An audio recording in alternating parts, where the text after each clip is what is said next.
አንድ አይነት ምግብ ነው የምንበላው። ስለዚህ ያንን የቀኑን ሙሉ ካሎሪ አግኝተናል ማለት አንችልም። ለምሳሌ በኢትዮጵያ ውስጥ ምን የምናውቀው ነገር ነው አይደለም እንዴ?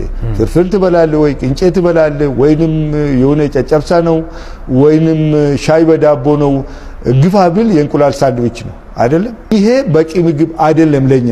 ኢትዮጵያ ውስጥ አሁን ያለው ትልቅ የቀንጨራነት እስከ 40% የሚደርሱት ህፃናት ቀንጨራ ሆኖ ያድጋሉ በኢትዮጵያ ውስጥ በአሁኑ ሰዓት። ቀንጨራነት በአእምሮ በማይታወቅ ሁኔታ ሰዎችን ዘገምተኛ ያደርጋል። ዘገምተኛ የአእምሮ ዘገምተኛ ምንድነው? በትምህርት ቤት የማያልፍ፣ ከሰዎች ጋር ተነጋግሮ ማገናዘብ የማይችል፣ ትዕግስት የሌለው፣ ሰዎችን ማሳመን የማይችል፣ መደራደር የማይችል፣ ቶክሲክ ነገሮችን የማስወገድ ባህሪ አንታኦክሲዳንት ነው የሚባለው። አንታኦክሲዳንት ምንድነው የሚሰሩት? እነዚህ ፍሪ ራዲካል የሚባሉ ተሰባብሮ በየቦታው የሚቀሩ ከሰውነታችን ውስጥ ያሉትን ያሰባስቡና ከሰርኩሌሽን ውስጥ ያወጡታል። ከሰርኩሌሽን ውስጥ ያወጣሉ። በተለያዩ መንገዶች ኤክስክሬት እንዲደረጉ ያደርጋሉ። የሰው ልጅ አንዱ ትልቁ የሚያስረጁት እነዚህ ፍሪ ራዲካሎች ናቸው። ፍሪ ራዲካልስ ያስረጃሉ። በየቦታው እየተጠራቀሙ በሽታ ይፈጥራሉ፣ ካንሰር ይፈጥራሉ እና የሰውን ልጅ እድሜ ያሳጥራሉ።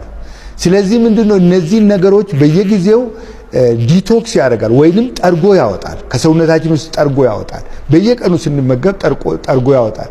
አንታኦክሲዳንት አሁን በዓለም ዙሪያ አሁን የሰለጠኑ ሀገሮች እኮ ምግብ ከበሉ በኋላ የሆነ ነገር ጠረጴዛ ላይ ያላቸው የሚውጧት እንደነ ስፓሩሊና ዓለም ኦልሞስት አሁን የሰለጠነው ዓለም ስፓሩሊናን በየቦታው በቃ ይወስዳል። እንደ ባህል ሆኗል ኦሬዲ።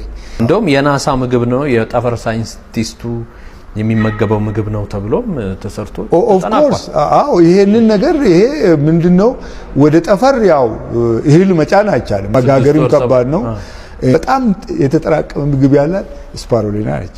እሷም በታብሌት መልክ ይጭኗታል። እንግዲህ በቀን 500 ሚሊ ግራም ወይም ከተጣራ ኢቭን 30-40 የተጣራ ከሆነ ትንሽ ምግብ ለብዙ ጊዜ የሚበቃ ጭኖ መሄድ ይቻላል። ይሄ እንግዲህ ስፓሩሊና